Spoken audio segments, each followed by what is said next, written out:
Good day, faith friends! Isang magandang araw po sa ating lahat. Ako po si Labriel Biasa Fortaleza, ang inyong Gospel Sharer for today. Ang Gospel po natin ngayong araw nito ay mula sa Aklat ni San Mateo, Kabanata 16, Talata 13 hanggang 19. Magandang pagnilay ng Ebanghelyo at ang pinagdiriwang ng buong simbahan ngayon. Ang kapistahan ni Apostol San Pedro at Apostol San Pablo. Sila ang itinuturing ng mga haligi ng simbahan. Ang simbahang itinatag ni Kristo ay nakatayo sa kanilang mga ministeryo. Ang Ebanghelyo naman ay naglalarawan sa isang pangyayari kung saan si Jesus ay nagtanong sa kanyang mga alagad tungkol sa kanyang pagkatao. At si Pedro lamang ang sumagot na siya ang Mesiyas, ang anak ng Diyos. Sa kanyang pagsagot, sinabi ni Jesus kay Pedro na hindi ito nabunyag sa kanya ng laman ng dugo, kung hindi ng Ama sa langit. At pagkatapos nito, pinigyan ni Jesus si Pedro ng malaking kapangyarihan bilang tagapamahala sa kanyang simbahan. Ang tanong, bakit kaya siya? Bakit siya ang pinili ng Panginoon? Alam naman natin lahat ng kanyang ginawa kay Jesus. Itinatuwa niya si Jesus kung nahuli ang Panginoon ng mga Hudyo.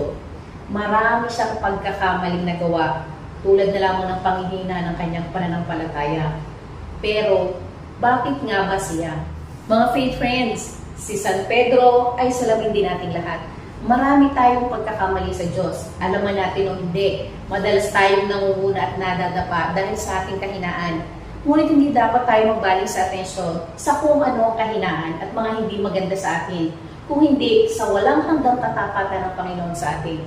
Bagamat tayo lubos na mahina at paulit-ulit na nagkakasala sa Kanya, ay lubos din ang pag-ibig at pagpapatawad ng Diyos kung tayo magpupursige sa kabutihan at hindi sa kasamaan. Nananatiling tapat ang Diyos sa mga pangako niya at magagandang plano sa atin sa kabila ng ating mga pagkukulang. Alam natin na hindi ito tulad ng paraan ng mga tao gusto lagi ng hustisya at paghihiganti. Nag-iipon ng galit o sama ng loob. Ngunit ganito ang ating Diyos at tinatawag tayong tularan natin siya o tulad niya. Ngunit ganito ang ating Diyos at tinatawag tayong tularan natin siya upang tulad niya, mapatawad din natin ang ating kapwa at maging kalugod-lugod na kinatawan ng Panginoon sa lupa. Pag nilayan natin ang katotohanan, bagamat nasa langit na siya muli, ay nandito pa rin siya sa lupa, nasa ating siyang puso, katawan at kaluluwa. Lalo na tuwing binibiyayaan tayo ng paulit-ulit ng pagtanggap ng kanyang banal na dugo at katawan sa Eucharistia. Naiintindihan ba natin ito? Siya'y buhay doon sa sakramento ng banal na komunyon at nananahimik.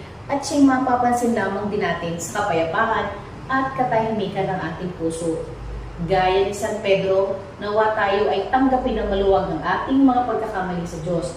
Tayo huwag mahiyang mamumpisa habang may pagkakataon tayong magsisi. Upang maging kalugod-lugod na tagatanggap ng biyaya ng Panginoon sa banal na komunyon.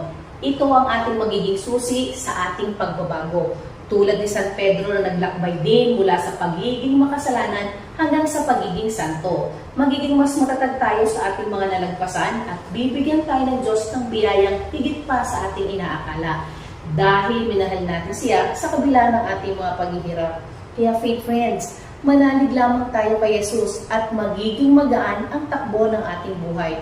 Sa Kanya lamang at wala nang iba. Maraming salamat po, faith friends. At sana, huwag ninyong kalimutang mag-subscribe at mag-follow sa aming YouTube account, www.faithbook.ph para sa araw-araw na gabay sa salita ng Diyos. Maraming salamat. God first!